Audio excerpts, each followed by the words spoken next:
शास्त्रों में कार्तिक मास का विशेष महत्व बताया गया है। यह मास भगवान विष्णु को अति प्रिय है। इस मास में भगवान के निमित्त जो भी पुण्य कर्म किया जाता है उसका कई गुना फल हमें प्राप्त होता है। शास्त्रों के अनुसार इस महीने में समस्त देवता मनुष्य के समीप हो जाते हैं और भगवान विष्णु जल में निवास करते हैं और इस महीने में किए गए स्नान, दान, भोजन, व्रत, स्वर्ण, चांदी, भूमि आदि चीजों का दान देवता विधि पूर्वक ग्रहण करते हैं। जो मनुष्य दान करने में असमर्थ होते हैं, यदि वह सच्चे मन से श्री हरि के नामों का स्मरण भी कर लें और इस माह में गंगा स्नान करते हुए कार्तिक मास की कथा पढ़ें या सुनें तो वो अनंत पुण्य के भागी बनते हैं। शास्त्रों के अनुसार भगवान स्कंद कार्तिकेय ने इस मास में तारकासुर का वध किया था। इसी कारण इस मास का नाम कार्तिक मास पड़ा। तो इसीलिए कार्तिक मास में कार्तिकेय भगवान की भी विशेष रूप से पूजा अर्चना की जाती है। यह मास शरद पूर्णिमा से शुरू होकर कार्तिक पूर्णिमा तक समाप्त होता है।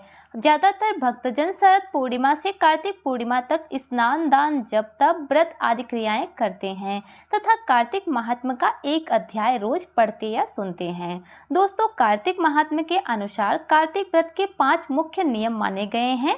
इन नियमों का पालन करने पर ही कार्तिक व्रत पूरा माना जाता है। पहला, ब्रह्म मुहूर्त में स्नान करना। दूसरा, तुलसी पूजन करना। तीसरा, हरि जागरण। चौथा, दीपदान और 5वां, उद्यापन। इन 5 नियमों का पालन करने पर ही कार्तिक मास के व्रत का महाफल प्राप्त होता है। भगवान विष्णु की कृपा प्राप्त होती है।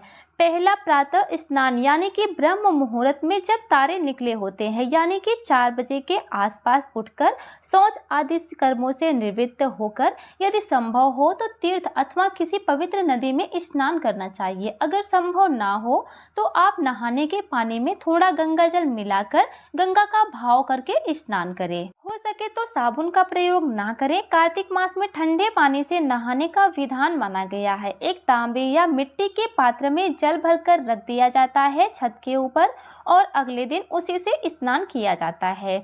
अब स्नान के बाद आपको सूर्य देवता को अर्घ्य देना है। उसके बाद आप अपना पूजन प्रारंभ करें। दूसरा कार्य होता है तुलसी पूजन। स्नान के पश्चात तुलसी जी का विधि विधान से पूजन करें। धूप दीप आदि जलाकर प्रार्थना करें, कथा सुने और आरती करें। प्रतिदिन पूजन के बाद शाम को दीपदान अवश्य ही करें। तुलसी जी के साथ साथ पीपल, आंवला और केले के वृक्ष का भी पूजन करें और कथा सुने। इस महीने में तुलसी पूजन का विशेष महत्व बताया गया है। प्रतिदिन तुलसी पूजा के बाद सुबह शाम तुलसी जी को दीपदान अवश्य करना चाहिए। और कार्तिक महीने में आपको तुलसी जी को सिंदूर नहीं चढ़ाना चाहिए क्योंकि कार्तिक महीने में वे कुंवारी अवस्था में होती हैं। जब उनका विवाह होता है देव उठनी एकादशी के दिन, तभी उन्हें सिंदूर अर्पित किया जाता है। इसके बाद आता है हरि जागरण। तुलसी पूजन के पश्चात नित्य नियम से कीर्तन या जप करने हैं आपको एवं कार्तिक मास की कहानी पढ़ें या सुने। इसके साथ साथ ही कार्तिक महात्म्य की एक अध्याय का प्रतिदिन पाठ करना है। सभी अध्याय पूरे होने के बाद में कार्तिक मास के अंतिम 5 दिन भीष्म पंचक की कहानी अवश्य रूप से सुननी चाहिए। चौथा कर्म होता है दीपदान। यदि सामर्थ्य हो तो कार्तिक मास के प्रथम दिन से ही लगातार पूरे मास तक भगवान विष्णु के सामने अखंड दीप जलाना चाहिए।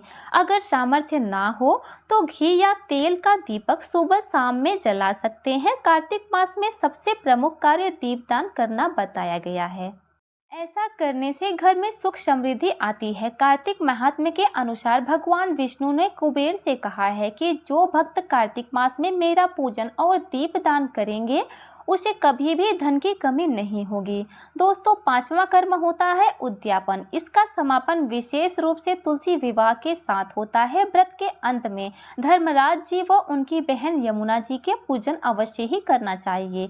बांस की एक टोकरी में वस्त्र बिछाकर चावल, मिष्ठान और एक छड़ी तथा धर्मराज जी के वस्त्र एवं दक्षिणा रख करके योग्य ब्राह्मण को देना चाहिए। या फिर आपके आसपास यदि धर्मराज जी का मंदिर है तो आप वहां पर भी भी चढ़ा सकते हैं। यमुना जी को भी सुहाग की सामग्री और साड़ी भी अर्पित करना चाहिए। व्रत के अंत में आपको एक ब्राह्मण और ब्राह्मणी के जोड़े को आपको भोजन करवाना है और उन्हें वस्त्र, दक्षिणा आदि देकर उनका आशीर्वाद प्राप्त करना चाहिए। तभी आपका कार्तिक व्रत संपूर्ण माना जाता है। कार्तिक मास के शुरू से लेकर अंत तक के व्रत में उठाए गए सभी नियमों का श्री हरि का स्मरण करते हुए श्रद्धा पूर्वक पालन करना चाहिए और कार्तिक मास के महात्म का अध्ययन करना चाहिए। अब देखिए, क्या पूरे महीने हमको व्रत करना चाहिए? तो यह हमारे सामर्थ्य और हमारे संकल्प पर निर्भर करता है कि हम कितना कठिन व्रत उपवास कर सकते हैं। आप पूरे मास फलहार खाकर भी इस व्रत को कर सकते हैं, या फिर एक समय सात्विक भोजन लेकर भी इस व्रत को कर सकते हैं, या फिर आप सात्विक भोजन करते हुए भी कार्तिक मास के नियमों का पालन करके आप कार्तिक मास का नियम जप कर सकते हैं। पूरे महीने व्रत रखना आवश्यक नहीं होता। देखिए, जैसी आपकी सामर्थ्य हो, आपका जैसा संकल्प हो, आप वैसा कर सकते हैं। कार्तिक मास के वैसे तो बहुत सारे नियम हैं, परंतु उनमें से 5 नियम प्रधान माने गए हैं जिन्हें करने से शुभ फलों की प्राप्ति होती है और सभी प्रकार की मनोकामनाएं पूर्ण होती है। इसमें कुछ ऐसे निषिद्ध कार्य भी बताए गए हैं जो कि कार्तिक मास में नहीं करने चाहिए। ये 7 कार्य इस प्रकार हैं। पहला, भूमि पर शयन करना। जो लोग कार्तिक व्रत नियम करते हैं उन्हें बेड पर सोने के बजाय भूमि पर शयन करना चाहिए। भूमि पर शयन करने से मन में सात्विक भाव आता है तथा अन्य विकार भी समाप्त होते हैं। दूसरा होता है तेल लगाना। कार्तिक मास में शरीर पर तेल बिल्कुल भी नहीं लगाना चाहिए। यदि सिर पर आपको तेल लगाना है तो लगा सकते हैं, किंतु शरीर पर तेल की मालिश बिल्कुल भी नहीं करनी चाहिए। कार्तिक मास में केवल एक बार नरक चतुर्दशी के दिन ही शरीर पर तेल लगाना चाहिए। तीसरा होता है लहसुन प्याज का सेवन आपको इस महीने में बिल्कुल भी नहीं करना चाहिए। इस मास में तामसिक भोजन नहीं करना चाहिए। चौथा, धूम्रपान, मांस, मदिरा आदि चीज़ों से दूर रहना चाहिए। पांचवा होता है द्विदलन खाना निषेध माना गया है। द्विदलन अर्थात उड़द, मूंग, मसूर, चना आदि जिनके 2 टुकड़े हो जाते हैं उन्हें नहीं खाना चाहिए। बैगन, मूली भी इस महीने में नहीं खाना चाहिए। कुछ भक्तजन सरसों का तेल भी नहीं खाते हैं। तेल की जगह आप रिफाइंड का तेल, मूंगफली का तेल या देसी घी इस्तेमाल कर सकते हैं। छठा नियम है संयम।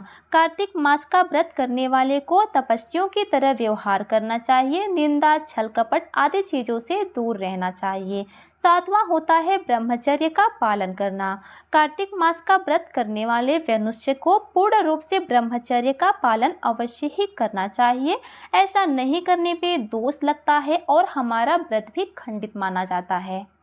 तो दोस्तों, ये है कार्तिक मास से जुड़ी संपूर्ण जानकारी। किन नियमों का हमें पालन करना चाहिए, कौन कौन से कार्य हैं जो हमें भूलकर भी नहीं करना चाहिए। अगर जानकारी पसंद आती है तो वीडियो को लाइक करें, शेयर करें। मिलते हैं अगली वीडियो में। धन्यवाद।